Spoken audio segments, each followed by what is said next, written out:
round of applause as we welcome Chiron Life Sciences to the stage. It's the CEO, Alvaro Torres.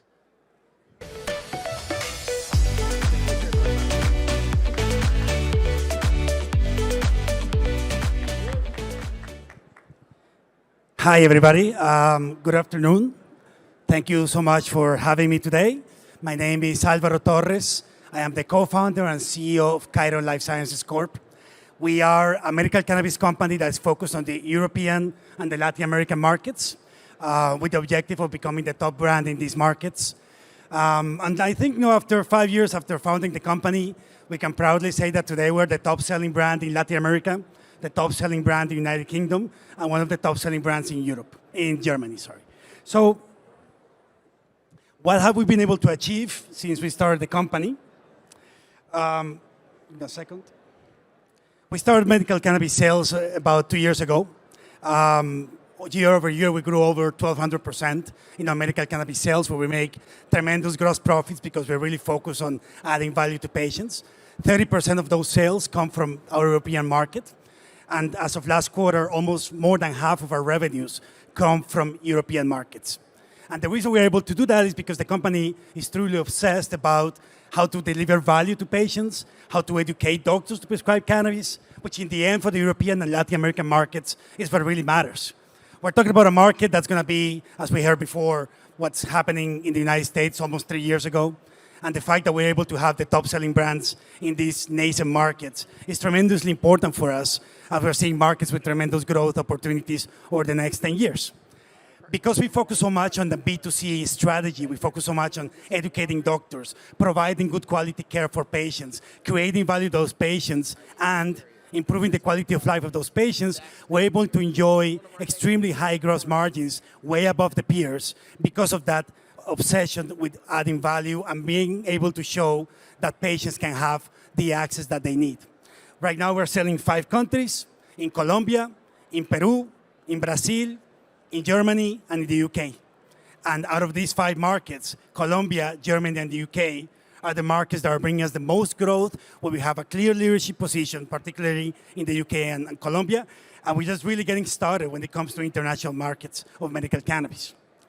What you can see here is that over the last year, we have been growing tremendously quarter by quarter in our Latin American sales, where we sell mostly sublingual oils, and in our European sales, particularly, as you can notice, in the United Kingdom. When I talk about first quarter of this year being able to surpass almost half of the revenues that we did all the entire last year in cannabis, that speaks to the company's ability to really generate demand. And when we're talking about Latin America, we're talking about UK, this is all about generating demand. How do you generate demand in these markets? By educating doctors, by having a tremendously good, high-quality product, and by being able to persuade authorities and insurance companies to be able to cover these medications so that we can provide more access. Colombia is where the company really started, but about 2 years ago, we decided, let's venture into Europe, because there's one thing this company knows how to do, I would say better than anybody in the region, is we know how to educate doctors. Because we can provide for them not just the theoretical aspects of cannabis, but the real-world evidence on why cannabis works. When we talk about medical cannabis, we're not talking about a fad. This is not a trend. This is not something that's going to come up and just disappear over the next 2 years. This is something that's radically changing the way that patients are being treated, particularly when we talk about such a big condition as chronic pain. And when you can show doctors the real-world evidence, and you can show that you have adherence of 85%, where you can show that patients are getting off opiates to be able to take medical cannabis, and you can show that you can do this in a compliant way, in a safe manner, with a lot of evidence, that's what's getting doctors in the UK, in Germany, in Colombia, in Peru, in Brazil, and very soon into Mexico to start prescribing medical cannabis. And the more you have this conversation, the more of a brand awareness you're able to build with those doctors and with those patients, which is the entire reason why our business is growing so much. This is a theory we start to put to the test almost 2 years ago.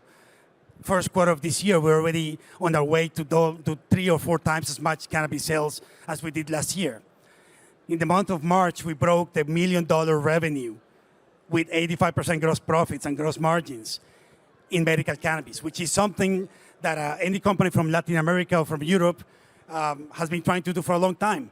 We are not a low-cost cultivator. We are here to build a brand, to create quality, to create a relationship with doctors and patients.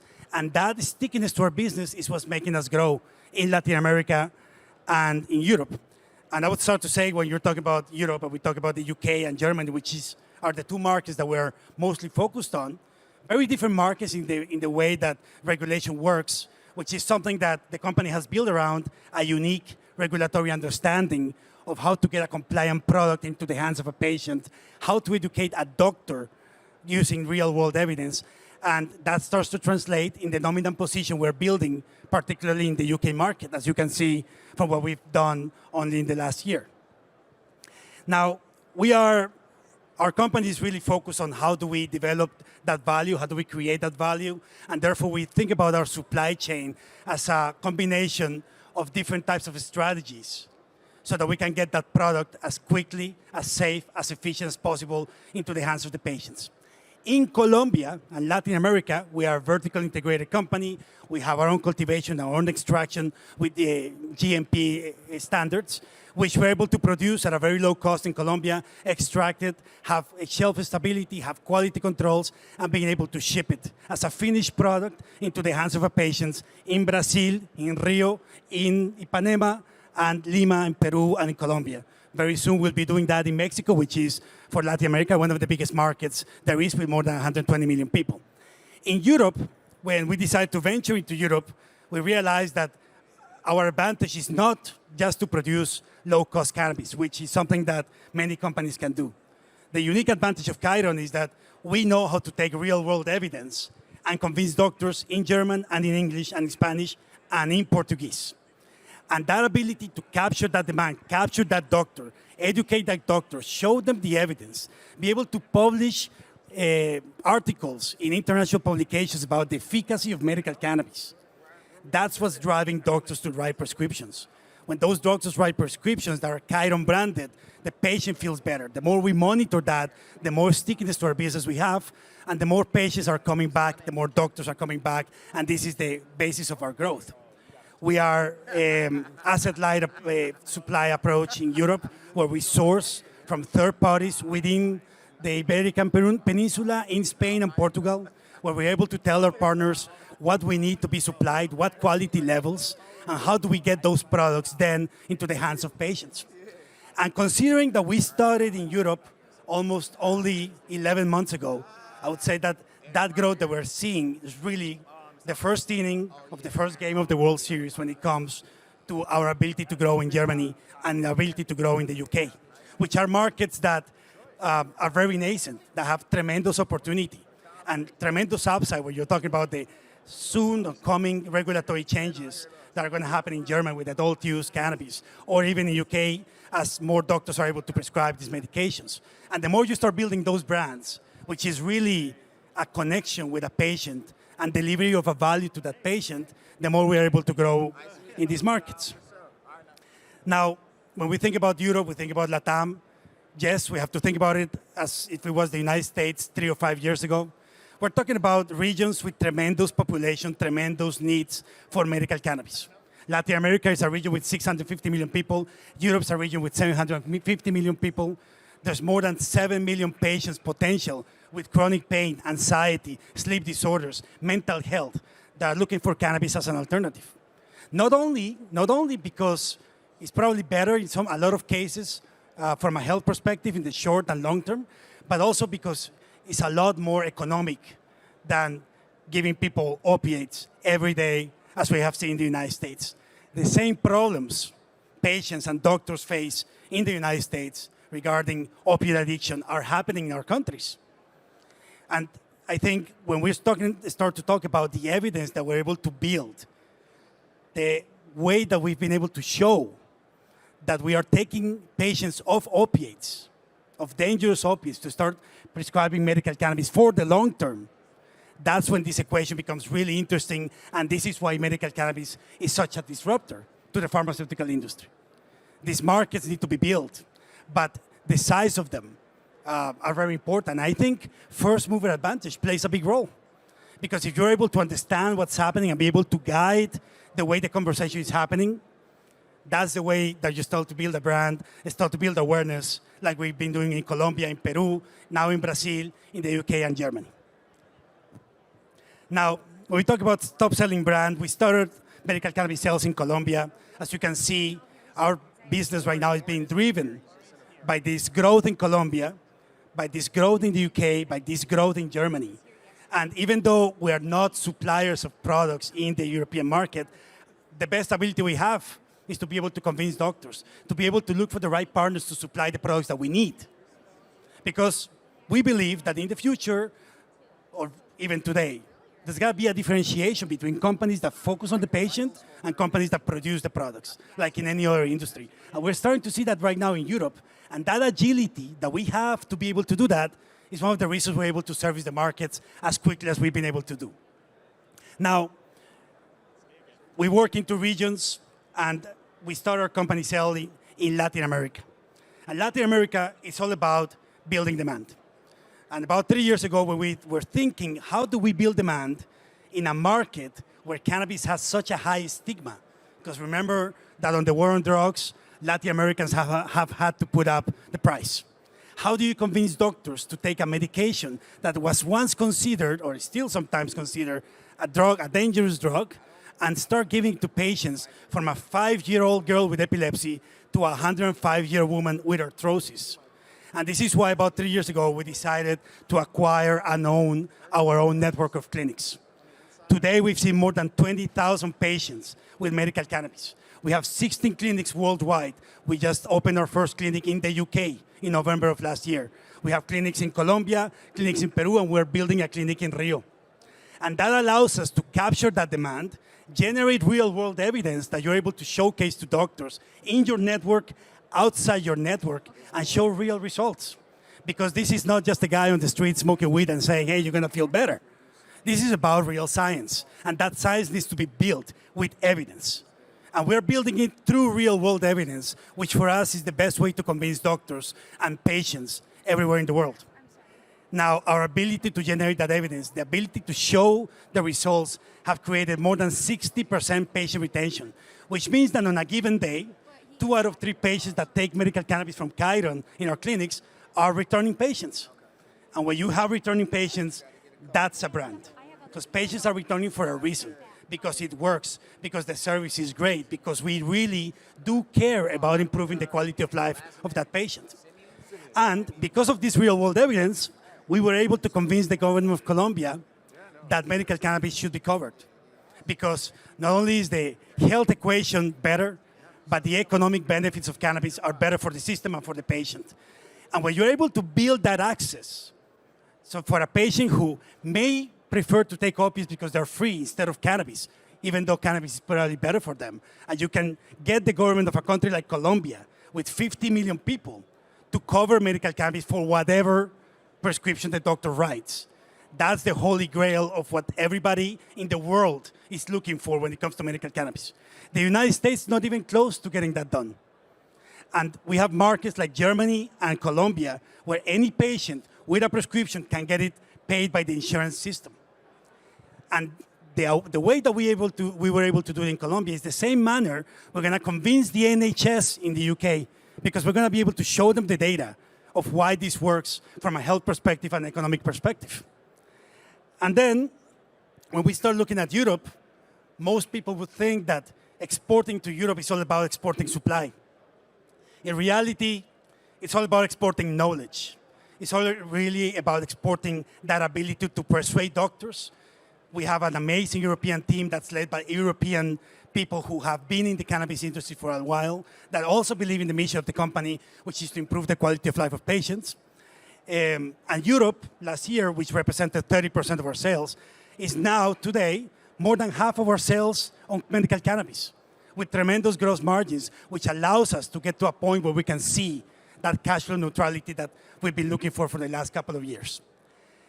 The way that we've been able to execute in Europe, particularly in the UK, where for the last 2, 3, 4 months we've been the top-selling brand in the United Kingdom, it's really the ability for us to show this evidence and convince doctors. And the more evidence we're able to show them, the more data we're able to collect, that's also building a lot more credibility. On a given day like today, there will be 650 people leaving our clinic in Colombia taking a cannabis prescription. That's the level of evidence that's very hard to find anywhere in the world. And our ability to take that evidence and put it into the hands of doctors in Germany, in the UK, and very soon in the rest of Europe, once those countries start to legalize medical cannabis, is going to be quite amazing. So, to summarize, I would say that, first of all, when we talk about medical cannabis internationally, we're not talking about a fad. This is not going to go away in 3 years.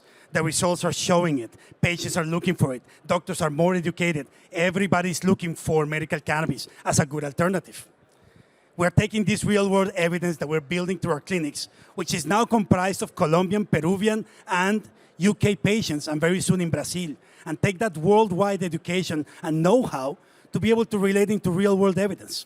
We actually offer products that patients need. We work with dry flower supply from within Europe. We work with sublingual oils in LATAM. And that also allows us to look at the pipeline of products that's going to help the patients to feel a lot better. We are not very focused on execution. We're focused in Colombia, in Peru, in Brazil, Germany, UK, and very soon in Brazil. The market for Latin America is even bigger than that.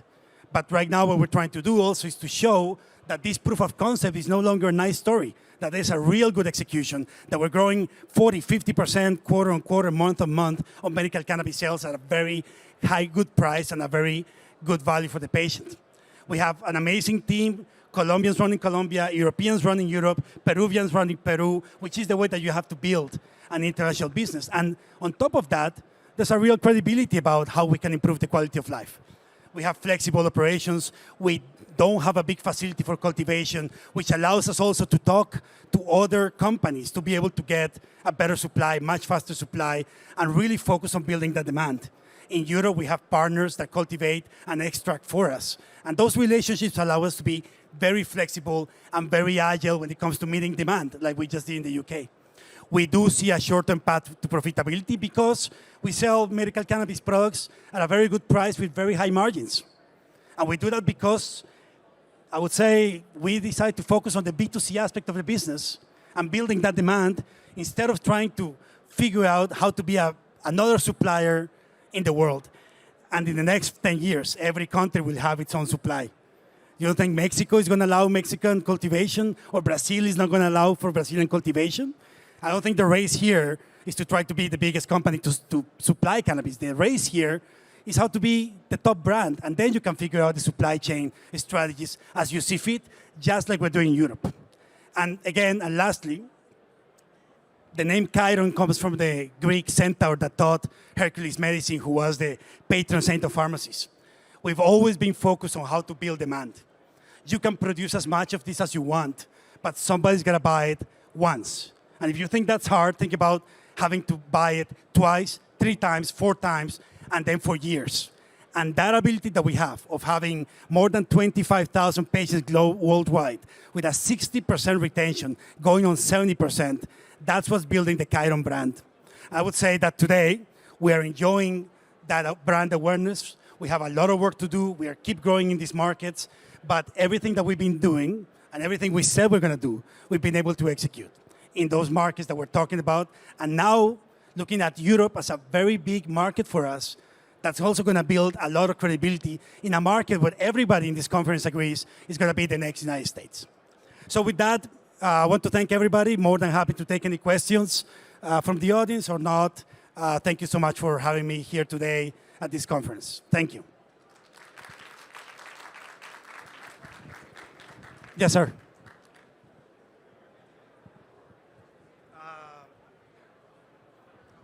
I'll meet you.